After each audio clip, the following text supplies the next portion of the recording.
सोचिए आप अपने परिवार के साथ एक खूबसूरत शाम बिताने निकले हो और कुछ ही मिनटों बाद वही सफ़र आपकी ज़िंदगी का आखिरी सफ़र बन जाए।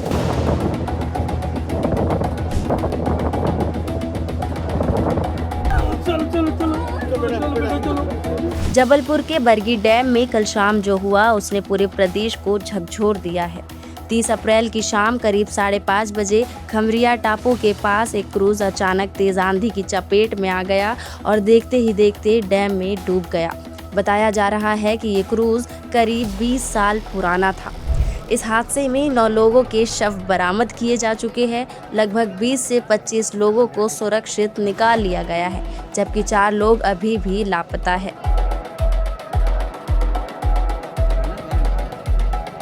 क्रूज पलट गया था, एकदम से बाढ़ आ गई थी और सारे शिप के अंदर भर गए थे लोग, तो भर गया था पानी, शिप ऐसे पलट गई और सारे सारे हो गए थे। बस मेरे को मेरे पापा मिल गए थे तो मैंने उनका हाथ पकड़ लिया था। मौके पर एसडीआरएफ, एनडीआरएफ और सेना की टीमें मौजूद है जो लगातार रेस्क्यू ऑपरेशन चला रही है।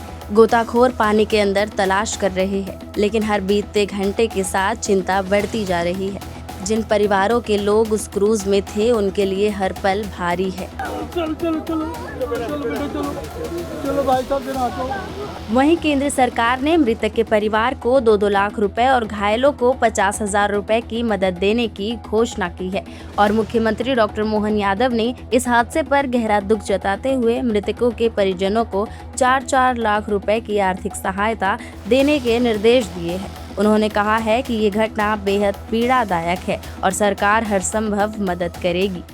हमारा रेस्क्यू सेंटर रेस्क्यू अभी चल रहा है। मैं उम्मीद करूँगा कि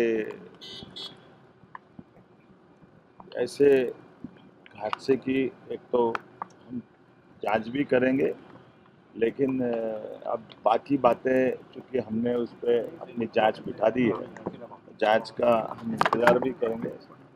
लेकिन ऐसे दुखद हादसे से मन को भी बहुत कठिन और मन का दुखी भी है और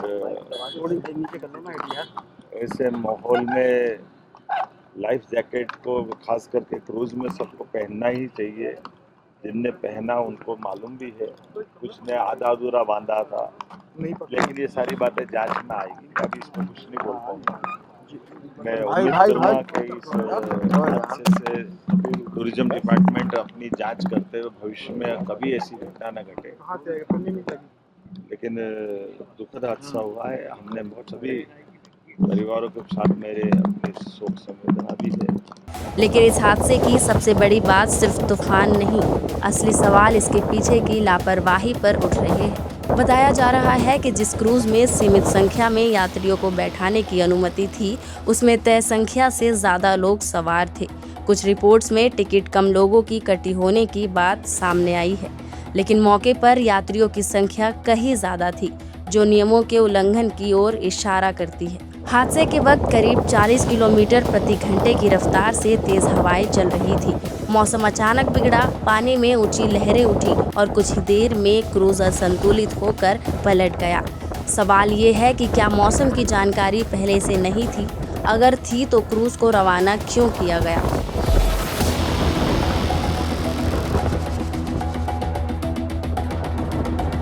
अधिकारियों का कहना है कि लाइफ जैकेट मौजूद थी, लेकिन क्या उन्हें समय रहते पहनाया गया? क्योंकि हादसे के बाद यही सामने आया कि सब कुछ इतनी जल्दी हुआ कि लोगों को संभालने का मौका ही नहीं मिला। क्रूज के पायलट ने खुद को अनुभवी और प्रशिक्षित बताया है, लेकिन अनुभव के बावजूद हादसा क्यों नहीं टल सका? ये घटना सिर्फ एक दुर्घटना नहीं, बल्कि सिस्टम और जिम्मेदारी पर बड़ा सवाल है। अगर क्षमता से ज़्यादा लोग सवार थे, खराब मौसम के बावजूद क्रूज चला और सुरक्षा सिर्फ कागज़ों में थी, तो ये हादसा टाला जा सकता था। बरगी डैम की ये घटना उन परिवारों के लिए सिर्फ खबर नहीं, बल्कि एक ऐसी याद है जो कभी नहीं मिटेगी। लेकिन सवाल अभी भी वही है, क्या इस हादसे से सबक लिया जाएगा या अगली त्रासदी का इंतज़ार होगा? क्योंकि जब जान जाती है तो सिर्फ मौसम नहीं, फैसले भी जिम्मेदार होते हैं। बरगी डैम, जहां हर साल लाखों पर्यटक आते हैं, ये नर्मदा नदी पर बना एक प्रमुख बांध और बड़ा पर्यटन स्थल है, जहां एमपी टूरिज्म द्वारा cruise boating, speed boat water scooter और पैडल बोटिंग जैसी सुविधाएं दी जाती है। लगातार जुड़े रहने के लिए आयुक्त को सब्सक्राइब जरूर करें।